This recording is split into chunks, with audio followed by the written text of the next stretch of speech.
Hello everyone. आज हम लोग जीएसटी के एक important topic assessment and audit पे डिस्कशन करेंगे। सबसे पहले हम लोग प्रोविज़नल असेसमेंट को समझते हैं। प्रोविज़नल असेसमेंट उन टैक्स पेयर्स के लिए होता है जो अपनी गुड्स एंड सर्विस को की टैक्सेबल वैल्यू को डिटरमाइन नहीं कर पाते हैं या अपने गुड्स एंड सर्विस पे जो जीएसटी टैक्स रेट अप्लीकेबल होगा उसको डिटरमाइन नहीं कर पाते हैं, तो उनका असेसमेंट प्रोविज़नल असेसमेंट होगा। और ये प्रोविज़नल असेसमेंट का फाइनल जो असेसमेंट होता है वो 6 मंथ के अंदर फाइनल असेसमेंट इसका किया जाता है। अब बात आती है स्क्रूटनी की।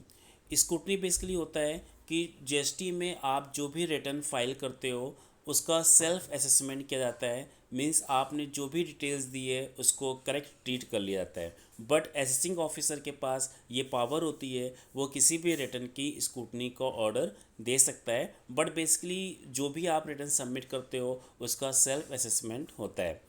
ऑडिट की अगर हम बात करें तो कमिश्नर, जो जीएसटी कमिश्नर होगा उसको ऑडिट कराने की पावर होगी। वो किसी भी फर्म को ऑर्डर दे सकता है, नोटिस इशू कर सकता है कि स्पेसिफाइड टाइम के अंदर अपनी फर्म का जीएसटी का ऑडिट करा लिया जाए।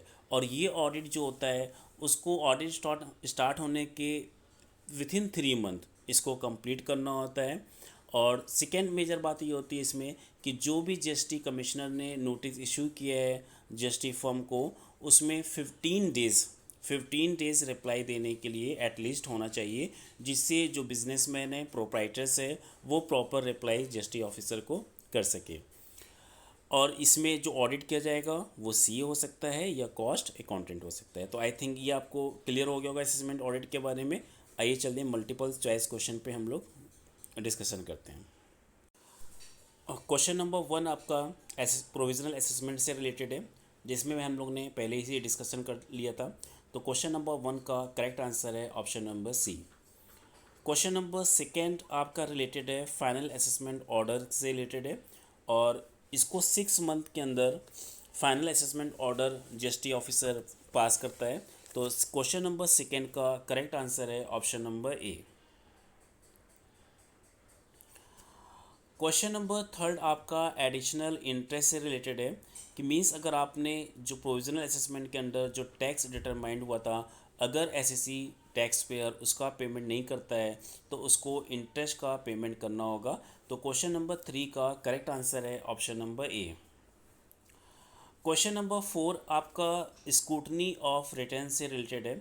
इस पे भी डिस्कशन किया जा चुका है कि जो भी रिटर्न जीएसटी में सबमिट किए जाते हैं उसका सेल्फ असेसमेंट किया जाता है और रिटर्न की स्क्रूटनी नहीं की जाती है। बट अगर जीएसटी ऑफिसर चाहे तो किसी भी जीएसटी रिटर्न की स्क्रूटनी का ऑर्डर वो पास कर सकता है। तो इसका करेक्ट आंसर हो गया option number C. Question number 5 आपका रिलेटेड है कि अगर आपको कोई नोटिस रिसीव होता है और नोटिस का रिप्लाई जो टैक्स पेयर है, जो एसईसी है, वो नहीं दे पाता है तो उसमें क्या फ़ाइन लगेगी। तो इसका करेक्ट आंसर है ऑप्शन नंबर डी। मींस जो आपका असेसिंग ऑफिसर होगा, जीएसटी ऑफिसर होगा, उसको ये राइट रहता है कि वो टैक्स लायबिलिटी डिसाइड कर सकता है अंडर बेस्ट जजमेंट ऑर्डर के थ्रू, और वो टैक्स लायबिलिटी का पेमेंट टैक्स पेयर को पे करना होगा।